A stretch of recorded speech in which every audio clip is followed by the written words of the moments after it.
So hello and assalamualaikum everyone. So today our group will presenting about numerical solution of linear and non-linear system for course numerical method of modeling SV40103. In this presentation we will demonstrate how numerical method we apply to solve both linear and non-linear problems. So this project was completed by two members. So the first one is me. My name is Muhammad Izamin Dani. So the second one is Leo Mark Marcus. So next we move to introduction part. So actually this task involves solving a hybrid problem consisting of a linear system and a non-linear equation. So in many real-world problems, analytic solutions are either difficult or impossible to obtain. Therefore, numerical methods are used as an effective alternative to approximate the solution through inactive process. So next we move to problem statement. So the problem consists of two components. The first one is component is a linear system of three equations with three unknowns. The second one is a component is a non-linear equation. So each component will be solved using an appropriate numerical method. So there are three objectives of this assignment. So the first one is to apply appropriate numerical method to solving linear and non-linear. The second one is to demonstrate to use interactive algorithm in numerical computation. Finally, to analyze the coverage, behavior, and accuracy of the numerical solution.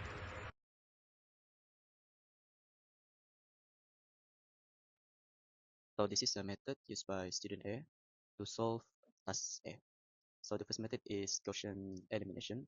So Gaussian elimination is a direct method for solving system of linear equation. So this method consists two main phases. The second method is a bisection method. Bisection method is a bracketing method for finding roots and continuous nonlinear equation. It works on the principal intermediate value theorem. So now we will arrange the question into this matrix form here, and we will label the equations, each equation into equation 1, 2, and 3.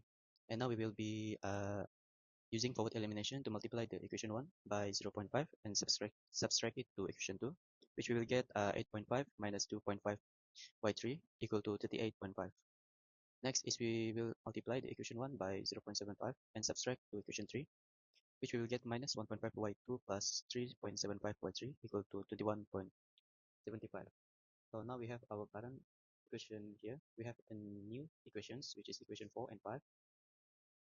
And next we will multiply the equation 4 by 0.4706 and subtract it to equation 5, which we will finally get y3 equal to 1.10437. So this is our current equation, which from the previous slide. So now finally we get y3, the value of y3. We will label the y3 into equation 6, which now we will be getting into equation 4. We will be inserting equation 6 or the value of y3 to equation 4, which we will get y2, which is 9.6.3. We will label it into 7. We will now insert equation 6 and 7 or the value of y2 and y3 to equation 1. We will be and with that we will be getting the value of y1, which is minus 0.6. And the conclusion is as shown here, which is on the conclusion. So now we move on to bisection method. Okay, as shown here, we are doing sign change checks to check whether there are root or at least one root exists within a range. Okay, so since G0 is more than 0 and G1 is less than 0, we have at least one root that exists in 0 and 1. So now we will move on to iteration between bisection method.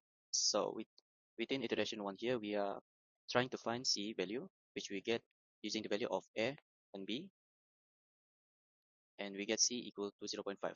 So we insert the value of C into G function, which we will get 0.1065. And since it's more than 0 and G1 is less than 0, there are roots that exist within the range of 0.5 to 1. So next iteration 2, we are using the value of 0.75 as the value of C, since the range of the root is within the C value. Okay, so we insert it into the G function, which we will get minus 0.2776. So since the value is less than 0 and G 0.5 is more than 0, the roots exist between 0.5 to 0.75 range. So next is iteration 3. We do the same here. Determine the value of C which 0.625 here. So for the same reason we choose 0.6275 is because the range of the root is within the C value I put here. So we insert it to the G function, which we get minus 0.0887. So the value is less than 0. So in conclusion, the root lies within 0.5 to 0.625 range.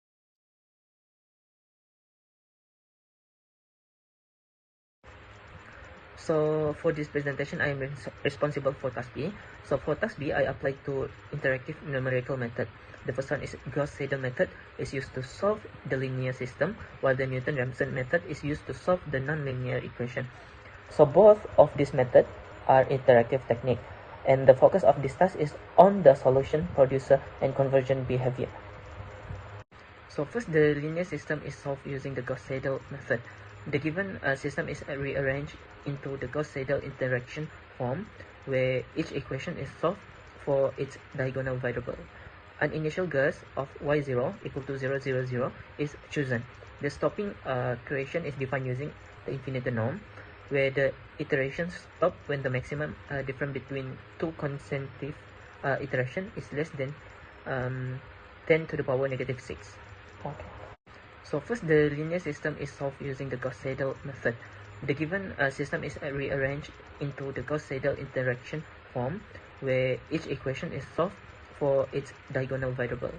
An initial guess of y0 equal to 0, 0, 0 is chosen. The stopping creation is defined using the infinite norm, where the iterations stop when the maximum difference between two consecutive iteration is less than 10 to the power negative 6. Okay. In the second iteration, the latest update value are used immediately as required by Gauss-Seidel method. The new value obtained are y1 equal to 1.0313, y2 equal to 6.1458, and y3 equal to 7.0330. The error decreased compared to the first iteration, indicating convergence. So the same procedure is repeated for the third iteration. So the change in the solution continued to decrease, and in the infinity norm, error becomes smaller. This trend shows that Gauss-Seidel method is convergent towards a stable solution. The iteration process is continued until convergence is achieved at iteration k equal to 18. At this point, the infinity norm errors satisfy the stopping iteration.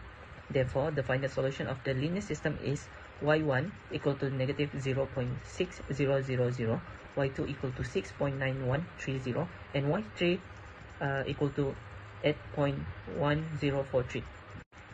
Next, the nonlinear equation is solved using the Newton-Raphson method. The given function is a gx equal to exponent to the power negative x minus x, and its derivative is g prime x equal to negative exponent to the power negative x minus 1. The Newton-Raphson iteration formula is applied with an initial guess of x0 equal to 0.5. Next, the nonlinear equation is solved using the Newton-Raphson method. The given function is a gx equal to exponent to the power negative x minus x, and its derivative is g prime x equal to negative exponent to the power negative x minus 1. The Newton-Raphson iteration formula is applied with an initial guess of x0 equal to 0.5. In the second iteration, the updated value becomes x2 equal to 0.5671. The difference between successive iterations is significantly reduced, indicating rapid convergence. By the third iteration, the change between successive value is less than 10 to the power negative 6. Therefore, the Newton-Raphson method convergence, and the final roots of the equation is x equal 0.567143. So next we move to the Python implementation. Both numerical methods were implemented using Python to automate the iterative function. The core iteration loops for the Gauss-Seidel and Newton-Raphson method are shown here. Python allows efficient compunction and precise control of stopping criteria. The convergence behavior is illustrated using Python generated graph. For the Gauss-Seidel method, the error decreased steadily with each iteration. For the Newton-Ramsey method, the solution and function value rapidly approach the root. This graph confirms that both methods converge under the specified tolerance.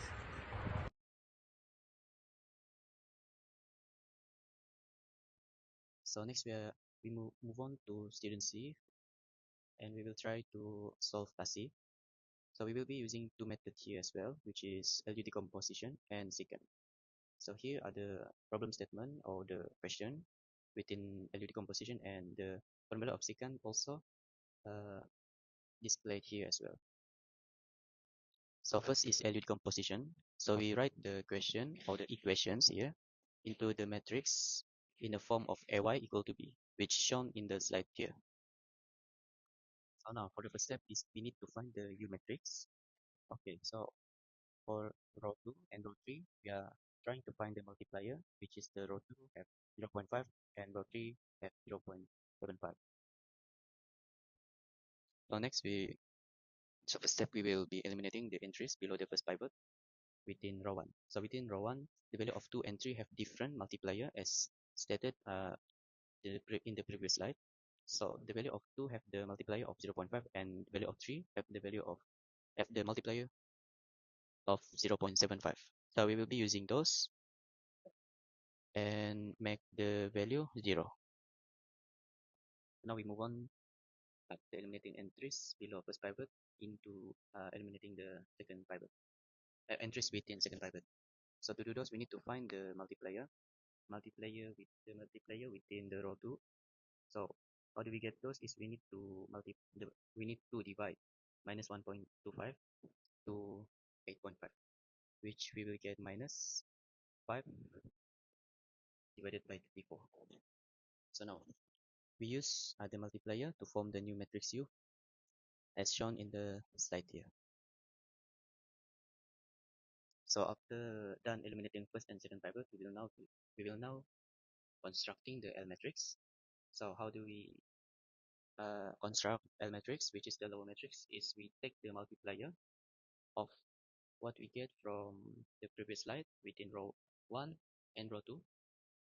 So as shown in the slide here, L21, L31, and L32 is the multiplier from the previous slide, and we will be converting those, insert the value to the matrix shown here, which will be our L matrix. So now we move on to solve LU y equal to b. So now we will be using the L matrix here and the value from the original function to find Z1 to Z3. And as shown here, we will be arranging the value of the matrices here into the formula shown below. So next, to find those Z1, Z2, and Z3, we will be using the forward substitution to find the value. So now, as shown in the slide, I have Z1 equal to 15, Z2 equal to 38.5, and Z3 46 divided by 17. Okay, now we move on to the backward substitution. So in this method, we are trying to find the value of y1 to y3. Okay, now I'm using the U matrix here to compare it with the value of Z1 to Z3 that we found in the previous slide. And here I'm comparing the value of y and z here to determine the value of y3 first. And then now I'm substituting the value of y3 into the second row of the matrices here to determine the value of y2. So y2 is equal to 159 divided to 23, and y3 is 932 divided by 115. Okay, next this is the continuation of the backward substitution. So I'm writing the formula here based on the U matrices and Z value, and I'm inserting the y2 and y3 value that we found in the previous slide into the expression here, and then that's how we determine the value of y1, which is equal to minus 0.6. So we are moving to the next method, which is second. So as shown in the slide, the formula of the second and the iteration formula that it uses both are shown in the slide right here. So we are moving to the iteration here. At first we need the initial guess, which are x naught is equal to 0 and x1 is equal to 1. So for the first iteration here, we insert the value of x naught and x1 to get the x1, which is the first node, the first iterations here, and we will be getting minus 0 point x, sorry, minus 0 point x 63 to 1. Okay, so now we are moving on to the next iteration. The iteration will be uh, looping until the fifth iteration here, which we will get the value until the x6. So the method is still the same as the previous method, which I explained earlier. So these are the x2 and until x6 that I get from the iteration here.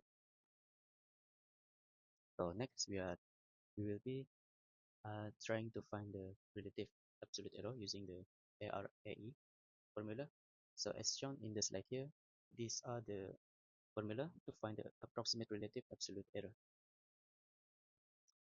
So here shown the first iteration and the second iteration here. You can see the value is decreasing. Okay, the point here is we use the value of x1 until the x6 here to get a 0% error, which we will be finalizing the value of x based on the error that we get.